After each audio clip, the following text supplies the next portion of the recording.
जीवन में एक बार ऐसा दौर आया जब मैं बैंकरप्ट हो गया, दिवालिया हो गया। मेरी बनाई हुई कंपनी घाटे में चली गई, करोड़ों का कर्जा चढ़ गया, मेरा व्यक्तिगत बैंक बैलेंस जीरो यानी शून्य हो गया।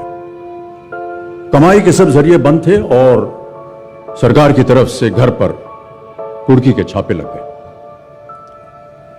यह बात धीरूभाई को पता चली। बिना किसी से पूछे या जाने उन्होंने अपने छोटे बेटे और मेरे मित्र अनिल से कहा, इसका बुरा वक्त है, इसे कुछ पैसे दे दो। अनिल ने मुझे आकर ये बताया,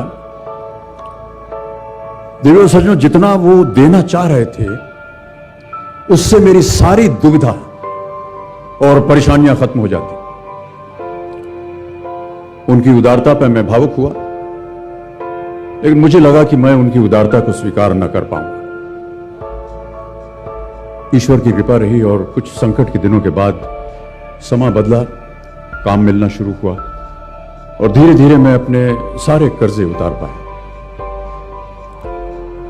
एक शाम धीरूभाई के निवास स्थान से इवेंट पर एक दावत के अवसर पर मुझे भी आमंत्रित किया गया। तो ऊपर लॉन में एक तरफ धीरूभाई एक बड़े से मेज पर अपने कुछ मित्रों, बड़े फाइनेंशियल और कॉर्पोरेट वर्ल्ड के दुनिया के दिग्गजों के साथ बैठे बात कर रहे थे। मुझ पर नजर पड़ी तो मुझे बुलाया और कहा, यहां मेरे साथ बैठो। मुझे बड़ा अजीब लगा। मैंने क्षमा मांगी और कहा, मैं उधर अपने मित्रों के साथ बैठा हूं, वहीं ठीक हूं। उन्होंने जिद की और बैठा लिया मुझे। फिर अपनी उस दिग्गजों की महफिल में उन्होंने कहा, यह लड़का गिर गया था लेकिन अपने बल पर फिर खड़ा हो गया, मैं इसकी इज्जत करता हूं।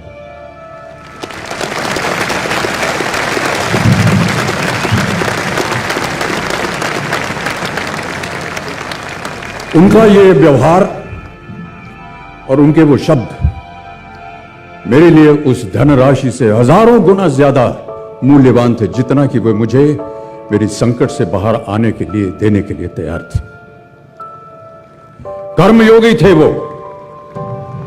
कहते थे, ईश्वर ने हमें दो मार्ग दिए हैं उन तक पहुंचने के लिए, एक भक्ति और ध्यान का और दूसरा कर्म और ज्ञान का।